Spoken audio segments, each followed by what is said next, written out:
Good morning. Closer to the mic, sir. Yeah, thank you. Thank Good you. morning. I'm here to share information about a very heartbreaking incident that took place early this morning where 4 lives were lost. Our sympathy goes out to all those who were directly affected, family, friends, and anyone close who's been affected by this incident. While the investigation is ongoing, I can confirm that this morning at approximately 12:13 a.m., a Tesla vehicle was traveling eastbound on Lakeshore Boulevard just by Cherry Street, going at a high rate of speed. The vehicle lost control, struck a guardrail, and then struck a concrete pillar. Upon impact, the vehicle then caught fire. There were 5 occupants in the vehicle. Sadly, 4 occupants have been pronounced deceased at the scene. One of the occupants, the 5th, a female in her 20s, was transported to the hospital in non-life-threatening injuries. This is a single motor vehicle incident, and the investigation is ongoing. In attendance at the scene, we had Toronto Fire, Toronto paramedics, and investigators from Toronto Police Traffic Services. We had a number of investigators, including our collision reconstruction unit on the scene, collecting evidence and speaking to witnesses. We are asking anyone who may have been in the area by Lakeshore Boulevard in Cherry Street, who may have witnessed the incident or has dash cam footage to contact the police, Toronto Police Traffic Services at 416-808-1900. I will now turn things over to Deputy Fire Chief Jim Jessup. Good morning and thank you.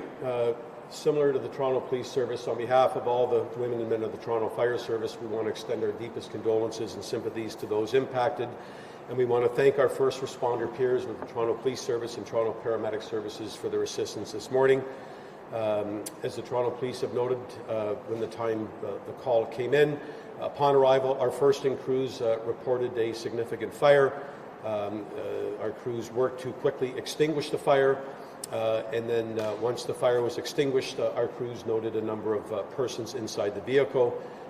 Under the direction of the coroner's office and the Toronto Police Service, Toronto firefighters carefully extricated the bodies, and they are now in the care of the Office of the Chief Coroner. Toronto Fire Service Investigations Division will be assisting the Toronto Police Service with the investigation into the origin, cause, and circumstances of the role the fire played in this collision. And again, on behalf of our service, our deepest condolences to all those impacted. Thank you. Take some questions. Can you talk about, maybe this is for Deputy Chief Jessup. Obviously, we're learning that it's a Tesla and an electric vehicle, and we've heard a lot about these lithium-ion batteries. Is there any way to know if, like a gas-powered car would have burst into flames the same way, based on the impact? So I think the investigation is still ongoing. So those are questions that obviously the Toronto Police Service and our fire investigations will look at. Certainly, the intensity of the fire is directly linked to the battery cells in the Tesla. But I want to be very clear. We have all attended collisions where we've had horrible car fires as well that are gasoline powered. So I don't want to suggest or comment until the investigation is complete. I will say we had to take extra care this morning in reopening the lakeshore with the assistance of the Toronto Police and removing and transporting one of the battery packs that was ejected during the collision. We worked with Transportation Services, Solid Waste and Parks and Recreation to arrange for a dumpster to arrive where the Toronto Fire Service placed the ejected cell into the dumpster, covered it with sand, and we have escorted that dumpster up to a yard to make sure that it is safely disposed of. So certainly one of the concerns that we do have with these types of issues is thermal runaway and the fact that these can reignite for up to weeks and weeks later. So don't want to speculate on the intensity of the fire until the investigation is complete, but certainly it did cause extra care and concern in transporting both the vehicle and the battery cell that had been ejected. Can you tell us about the woman that survived the crash? We understand a bystander was involved in extricating her from the vehicle. Is that accurate? Or what can you tell us about that? Yes, at the time of the collision, a motorist that was passing by stopped and provided assistance and was able to extricate one of the females in the vehicle. She's been since transported to the hospital in non-life-threatening condition. Have you had the chance to speak to her about what happened? Our investigators are still interviewing witnesses and trying to speak to her as well. So it's still very early in the investigation, but our investigators from traffic services, yes, will speak to her. How do you know that the vehicle was traveling at a high speed? At this point, it's still early in the investigation, but we have gathered some evidence so far to suggest that speed was a factor. Like surveillance, like Reconstruction. Sorry? Is there any sort of video to work with, security video from anything? There is some video footage that's being looked at, but again, it's very early in the investigation, but there is some evidence to suggest that speed was a factor in this collision as well. And what can you tell us about the 4 people who sadly passed away? Just Do keep we have looking at the ages? cameras there. Look at the cameras. Are when there you answer. ages, genders, and do we know where they were coming from? I can tell you this much, 3 males and 2 females, and they were all in their 30s and 20s. Can you speak to, are there any other sort of factors that you're looking at? I know it's been a lot of construction in that area, probably hard to navigate that road, or something else that's being looked at? Okay. Much with any investigation, we work with our city partners to look at all the factors that could be involved, including road surface, environmental factors, to determine what factors are exactly involved in or what may have led to the collision. Are you able to tell us a bit more about that bystander? Was it one person? One person assisted. We believe there were other bystanders, but we're still interviewing witnesses to gather a bit more information. the bystander okay or injured at all? Was the car on fire already when they extricated the woman? Or From what level of danger did the bystander encounter? They certainly stepped up, and I can say this much. I believe the fire had started when the bystander provided assistance. So again, thanks very much to that bystander. We have been speaking to them, and obviously they are also deeply affected by this incident. It's a very horrific scene for that bystander to step in, but again, we send our thanks to that bystander for providing assistance in this collision. Male or female? At this point, I believe it's a male. A question for the Deputy Chief, if you can. You were speaking about these fires, and they seem like they're a little more tricky to fight when it comes to these batteries. Are you seeing more and more of these? I know there was one earlier this week with an e-bike.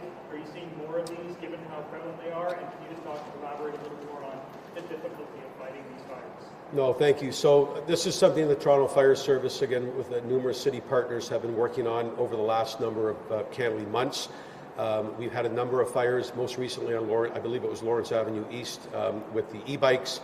And we've had a number of factory fires where, candidly, we have watched these battery cells thermal run away and reignite weeks later after we've removed them and laid them in the yard. So this is evolving technology. This is something that is certainly going to be an evolving risk that Toronto Fire Service has been very proactive on in preparing for in the future, knowing that this technology is coming.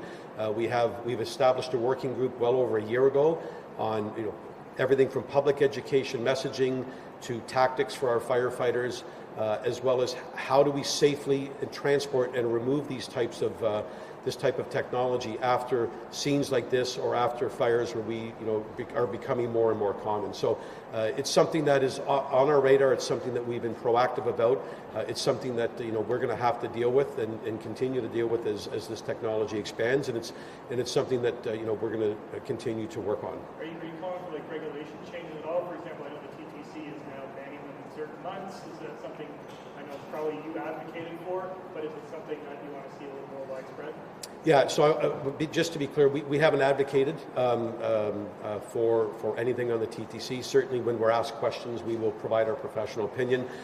They're regulated, it's under a federal regulation, so it's something that we have not spoken to the federal government about. We've not spoken to the provincial government. As I said, we do have a number of our senior staff that have a working group, that sit on the North American working group. This is not just a Toronto problem. New York City has been plagued by these types of fires, and they've actually taken some very proactive steps. So we are working with industry experts. We are working across North America with our peers to make sure that we can safely protect the citizens and that we can safely protect first responders when we continue to respond to these calls. Chief, Sorry, I just have one more question. The difference between fighting a fire with an electric vehicle and fighting one in a gas-powered vehicle, it does seem like there's more work and more people involved. There certainly is. The amount, as an example, the volume of water required to safely extinguish an electrical vehicle fire is exponentially greater than a typical car fire with gasoline. So again, this is something we are well aware of. This is a North American issue, and we have been proactive. We've been taking steps. We're probably the lead in Canada right now on our protocols, and this is an evolving technology, and we will continue to do our research, work across with our jurisdictional peers across North America to make sure that we have the best practices in the City of Toronto. Chief, is there any evidence to suggest that EVs are more likely to burst into flames upon impact versus gas-powered cars? I don't have any information that would suggest that. Take a couple more questions. Just one other, sorry, you go. I just want to ask the officer, do you believe, and I don't know if you would know this yet, but do you believe it was the impact of the crash or the fire that led to the loss of life here? We can't say for sure what caused the incident at this point or what caused the death. It is still very early in the investigation, but along with our traffic services collision reconstruction unit, along with the coroner, they will determine exactly what was the cause of death. Can you just express, this must have been a really horrific scene for the first responders to come Yeah. out to. How are they doing, and can you just the horrific scene? Yeah, for the first responders, Toronto Police, our friends in Toronto Fire, the medics as well, are always deeply affected by these scenes. It's not an easy scene. We do have a job to do, but they're certainly deeply affected. We do have a number of resources in place to look after our members, much like Toronto Fire and Toronto Paramedics as well. But we also want to reach out to all those who help, the bystanders, families, victims. Certainly, in matters like these, everyone needs some assistance. It's a very tragic situation. Were all victims from Toronto? I can't say at this point where the victims are from. Do you know if the driver of the vehicle was the owner of the vehicle, or is anyone in that? I don't have that information. Your last question. Do you know where the group was, what they were doing? Were they heading somewhere, coming from somewhere? Like where were they going, and could alcohol or drugs also be a factor? It's hard to say at this point what exactly all the factors are, but I can't say where they were coming from or where they were going. Great job. Thanks, guys. Thank you. Okay, thank you all for coming today. Once again, we're asking anyone that may have dash cam video or may have witnessed this collision to please reach out to investigators at Traffic Services at 416-808-1900 or 222-TIPS if they want to remain anonymous. And anything further in regards to this investigation will be put through a media release or on our socials. Thank you. Thank you.